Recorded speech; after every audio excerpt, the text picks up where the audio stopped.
Hello and welcome to another video from me, FPL Crusader. Call me Luke if you wish. Now today we are talking premiums. When you're setting up your teams, you need to set them around these premiums and they will dictate the price points of the rest of your team. So what we're going to talk about today specifically is Palmer versus Haaland and Salah. So Mo Salah, he's locked for me. It's not even a question between the other two. It's just Salah all the way. And I need someone else to accompany him. The war is now for the second premium. It's Palmer, the penalty-taking creator, who gives you squad balance, or Haaland, the captaincy juggernaut, who can end your game week in one match. Let's settle it. Who's going to be the best? At the end of this video, I've got my best drafts for a Haaland draft and a Palmer draft. But first off, we're going to look at some stats through both of them. Now, for me, Salah is non-negotiable this season. He's got 5 200-point FPL seasons. He's got golden boot. He's the heartball of the Liverpool attack, and he's in form, and he is definitely nailed. He's involved in everything in this Liverpool attack, so why wouldn't you go for him? I know there's a bit of a movement to go against the premiums because your team looks that much better, but in reality, all these extra players you bring in probably just going to add up to what Salah brings you throughout an entire season anyway. So who's it going to be? The most explosive robot from City or the playmaking prince from Chelsea? Let's dive in. We're taking a look at Cole Palmer first. As I said, he is that goal-scoring creator, and he steps up in big games, which is a little bit unlike Erling Haaland. Now, he's 10.5 million this season. He's had a bit of a bump, which is surprising. He finished the end of last season probably not as strong as he would have liked to, but that 10.5 million, he's 54% owned. Throughout his entire Premier League career, he's played 89 games, 37 goals and 20 assists, so not a bad return rate. And across all of those seasons when he was with City and Chelsea, he's had 487 FPL points. Half of those came in the 23-24 season, which was his best at 244 points. So not too bad for Cole there. Last season, he did 3,193 minutes, 25 goals and assists, and a total of 214 points. And that was without scoring a goal. I think he scored one goal in the last 10 weeks. So not bad from Cole. 35 bonus points. He had 5.8 points per match. So if you kept him in your team every week, he'd average just under 6 points per match, which is very, very good. 0.78 XGI per 90, as you can see there. And he had 89 chances created, second only to Bruno Fernandes. Now, what's the most exciting for me is non-penalty XG. He's in the 90th percentile, so he's right up there. And his shot-creating actions are almost second to none. You can see from his pitch view there, he's all over the pitch, especially in the middle there, and then crashing into the box. In order for him to get a 30-goal season, you might want to see him crashing into the box a bit more, have more red highlights in there, but the way he plays, specifically off the right, I think it works well. I think Maresca is now getting the most out of him, or most as he can out of him. Let's have a look at the finisher, Erling Haaland. He's 14 million. He's only 20% owned. He's played 96 Premier League games, 85 goals and 16 assists. Not too bad if you ask me. 670 FPL points. 272 was his highest in 22-23. 2,736 minutes. He only played 31 games last year. Got 25 goals and assists. And he had 181 points plus 26 bonus points. So you get a bonus point in all but 5 games on average. Exactly the same as Palmer. 5.8 points per match and 0.79 XGI per 90. Touches in the box. Even though he only played the 31 games, he was still 4th. So they were still getting it up to him, even though we thought they were he wasn't getting the service. He was still getting enough touches. His non-penalty XG, 94 percentile, right up there. Same with non-penalty goals. And as you can see from the heat map there, he is banging that box. Nowhere else. The only time he spends any time out of the box is when he's tracking back on defense. But he pretty much rarely goes into his own half unless he absolutely has to. So let's have a look at them side by side. Their career FPL points. Haaland wins that. Points per game. The last slide was wrong. Haaland's points per game was actually 6.9. And the career bonus points, Erling Haaland's way above that with 95 compared to 67. Their best FPL season. They're much of a muchness, really, but Haaland really smashed it at 272. Yeah, I think on that one, you have to give it to Erling. But then looking at these for last season, Cole Palmer kind of stretched above him a little bit. Goals and assists, they were similar. FPL points, Palmer was well ahead, 214 to 181.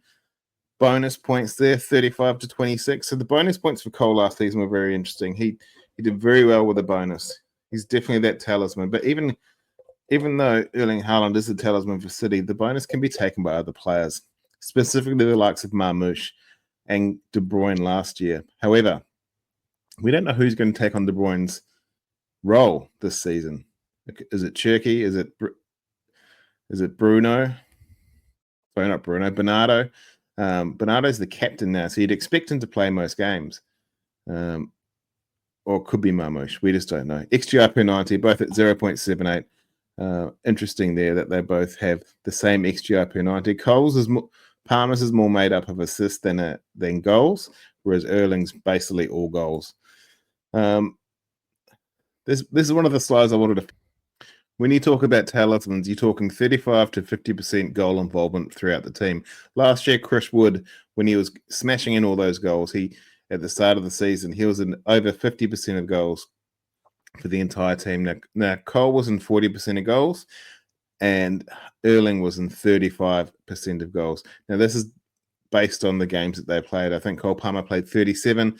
As I said to you before, Haaland played 31. So of those goals, he was involved in 35% of them, and Cole was in 40, which is interesting to me, thinking that Palmer was involved in more. I would have thought it would be the other way around, but their double-digit hauls last year, Palmer had more than Haaland. And that's a reflection on midfielder price points, midfielder points being basically more OP than the forwards these days. Palmer gets more for a goal and an assist than Haaland would, and he also gets clean sheet bonus. And towards the end of last season, they got, I think it was 7 in the last 10 clean sheets for Chelsea, so he would have thrived off those points. Minutes per return, however, this is where Haaland looks much better. 109 minutes per return. So there's 25 goals and assists just over a game match. Haaland takes an extra 40 minutes essentially to get a return. And the penalty area touches, as we said, Erling Haaland basically lives in the penalty area. Cole Palmer, however, he's still in the penalty area, but he likes a shot from outside the box. And interesting, Mark on Correspondent Week for Nottingham Forest, he did say that the new ball would lend itself more to outside the box shots this season. So expect a lot of those defensive contribution midfielders having a crack outside the box. A few of them could go in. I don't know why. I don't know why the ball is different, but a lot of people are saying that now. So keep an eye out for that. So it's up to you. Choose your own weapon. Who do you want to be the talisman for your team? Is it Palmer? Is it Haaland? Is it upside versus stability? I think the upside in Erling, especially in the first 6, is quite high. But if you want to have a great structure, you probably need Palmer and spread the love. Having a look at their fixtures right now, Chelsea has Crystal Palace at home, a good way to start. They got West Ham away, then they got Fulham and Brentford, 2 local derbies for them, Manchester United and Brighton in the first 6, whereas City travel to Wolves. And hearing their correspondent on Coro Week, the Wolves defense is all but shot, so you'd expect a few goals there. We just don't know who they're coming from.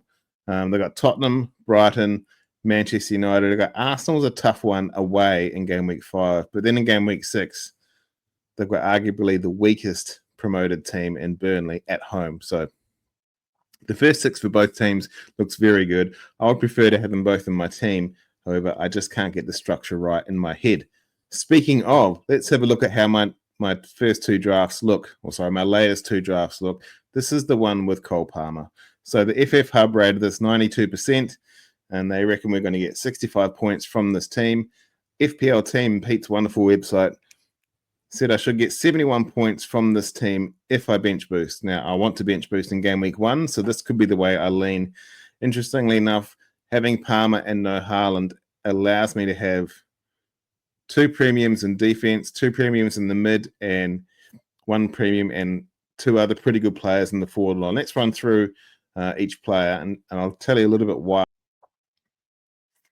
Sales and goal. Nottingham Forest don't look that flash on attack, so their game plan will be to bunker down and hopefully get some clean sheets. So I've I've also got Dubravka there. Now, that could be Darlow or could be any other 4.0 we expect to be a starter. I'm not entirely sure if Dubravka is going to start. I could default back to 2 4.5s and do a rotation, but it's just frustrating. So I might just stick with Sells there.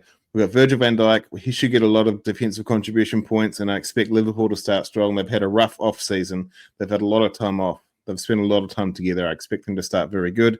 I've got Josko Vardiel over Ryan Aït-Nouri at the moment. I'm happy to move and pivot across to Aït-Nouri if I need to, if he goes off.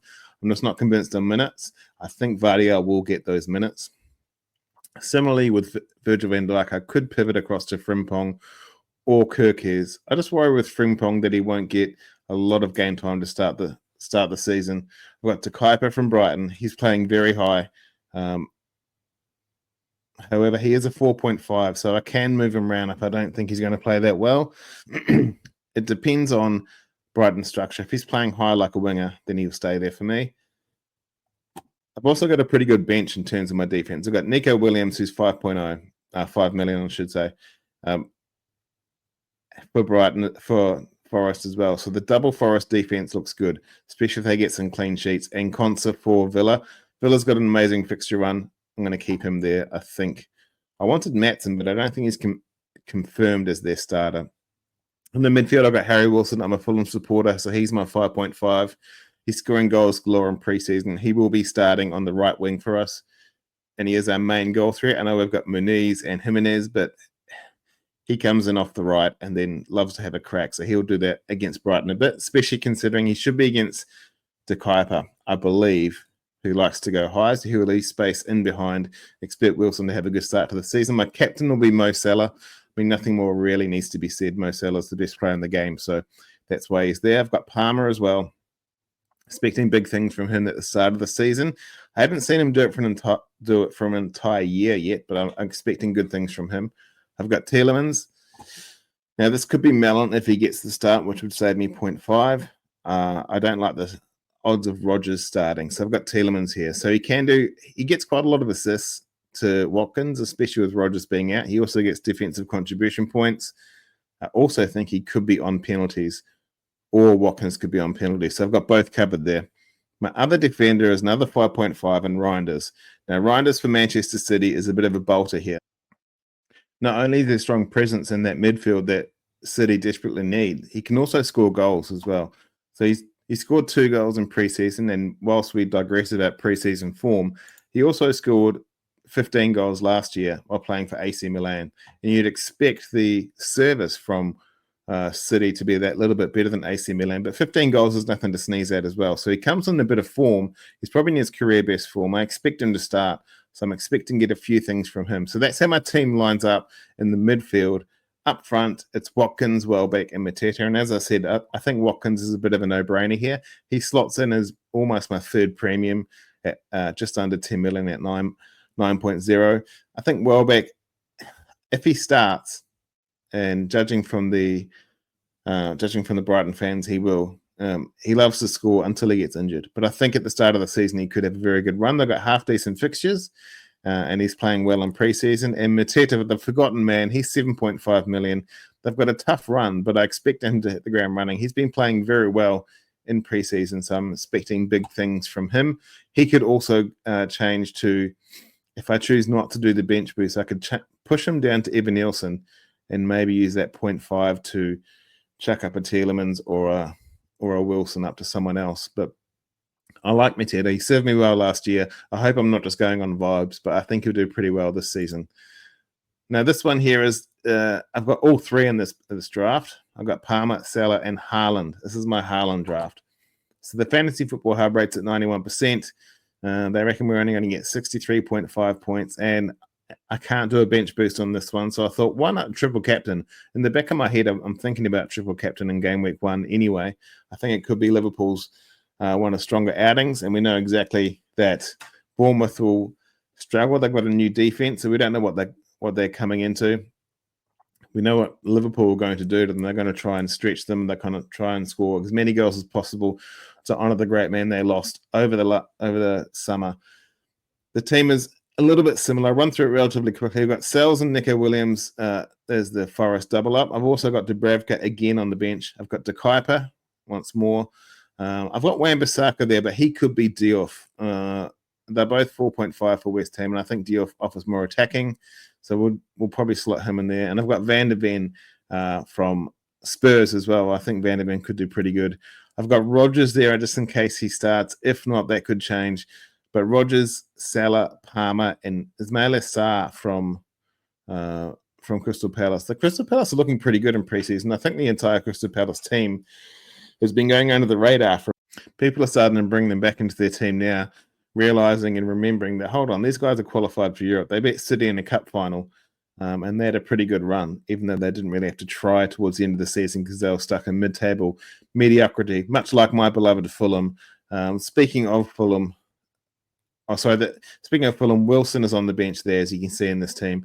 And up front, we've got Muniz, Mark Gu from Sunderland, who I'm not sure will get much game time, at least in my squad. And obviously Haaland there as well. So the one thing I do like about this team, I've got Salah, Palmer, and Haaland. So I'm never going to have to think about who's going to be my captain. It's literally who's the best out of those three for that particular game week, and they rotate quite well. When one of them plays each other, or when two of them play each other, the other one by default will always get the captaincy ban. So it's not too bad. If you're Rodgers, I don't have any Manchester United players in here or Arsenal. Worst case scenario, I can put Palmer across to Saka or something like that, but I don't think so. I don't mind this team. The bench is a bit meh. We'll see how we go, but yeah. 3 premiums, the premium team from a couple of years ago. It's back, I think, and a lot of people like it. I haven't got much strength and defense, no 6.0s, but I got Nico Williams, who I think will do pretty well. Not many defensive contribution points, but let's just remember the DEFCON points are a maximum at 2. They can have 25 contributions in a game week, but it's only ever going to be 2 DEFCON points. So just remember that, because I think if you're trying to build your team with too many DEFCON players in midfield and defense, even if they all come off, it's still going to be less than a player scoring a goal in any position. So just think about that when you're doing your teams. Let me know down below what you think of my teams. I'm probably leaning more towards this one here. I just think it's a bit more balanced. There's a bit more money in the forward line, which I don't mind. I don't like a 4.5 million forward, especially one who plays for Sunderland. I don't think that's going to go too well. My only concern here, I might just bring Mateta down to Muniz. Maybe Tielemans can go up. But let me know what you think I should do with these two teams, and then we've got a week to stress and decide about it. We can go from there. Thank you very much for tuning in and watching me, FPL Crusader. Please like and subscribe. I'm really enjoying the interaction with some people on social media, so it's going really well. So I'm really enjoying doing these videos. I hope you are too. But as I said, if you're enjoying it, leave me a comment, like, subscribe, and then we can go from there. Have a good final week. Try not to read too much into the FPL drama, but have a good final week. One thing I would say before we go, have a look at your first draft. I'll be bringing out a video next week or later on this week about my first draft compared to where I am now. A lot of the times our first draft scores more points than the draft we have after 2 months or a month and a half of tinkering. So have a look at your first draft and just sit back, take a snapshot of it and say to yourself, do I actually like it? And if that's the case, maybe your first thoughts maybe they were correct. All right. Thanks very much. Have a good week.